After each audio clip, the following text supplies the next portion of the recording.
Լույս արևելքում միսիոներական միությունը ներկայացնում է. Եվ խիստ շատ ծարավեց, և տիրոջն աղաղակեց և ասաց. դու քո ծառայի ձեռքով հաջողեցիր այս մեծ փրկությունը, և հիմա ծարավով մեռնեմ, դատավորաց 15-18 Սամսոնը ծարավ էր և մահամերձ: Այս դժվարությունը ամբողջովին տարբերվում էր հերոսի հետ նախկինում պատահած բոլոր դժվարություններից: Հասարակ ծարավը մեղմացնելը ոչինչ է համեմատած հազարավոր փղշտացիների ձեռքից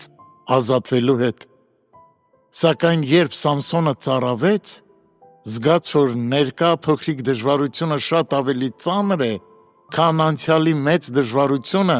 որից նա այնքան առանձնահատուկ կերպով ազատվել էր: Աստծո ժողովրդի մոտ հաճախ է պատահում, որ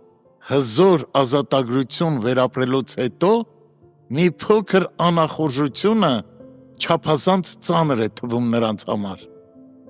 Սամսոնը սպանում է 1000 փղշտացիների, նրանց դիերը կույտ-կույտ դիզում, իսկ հետո մի փոքր ջրի համար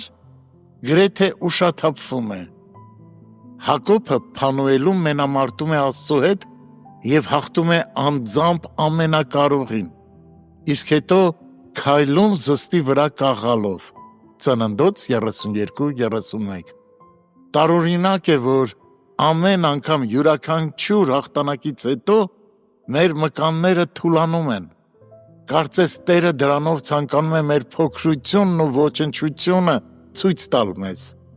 որպեսզի մենք սահմանները չանցնենք: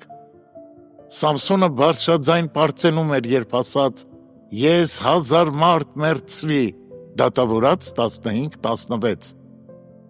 Բայց շուտով նրա պարծենկոտ կոկորդը ծարավից չորացավ,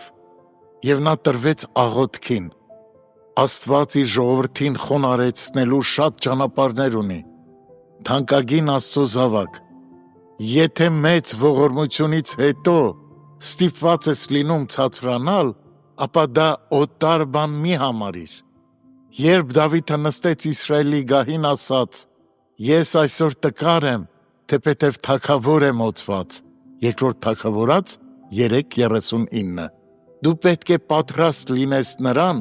որ քո մեծագույն հաղթանակների պահերին քեզ ամենատկարը զգաս: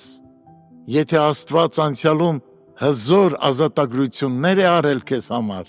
ապա քո ներկայիս դժվարությունը պարզապես Սամսոնի ծարավի պես է: Եվ Տերը թույլ չի տա, որ ուժասպառ լինես, ոչ էլ կթողնի, որ անթլպատները պարտության մատնեն քեզ: Երկինք տանող ճանապարհը տառապանքի ուղի է, սակայն այդ ճանապարհին շատ ջրհորներ կան, որոնք թարմություն են պարգևում մեզ: Այնպես որ թող սիրտդ ուրախանա Սամսոնի խոսքերով, սիրելի եղբայր, և վստահ եղիր, որ Աստված շուտով կազատի քեզ: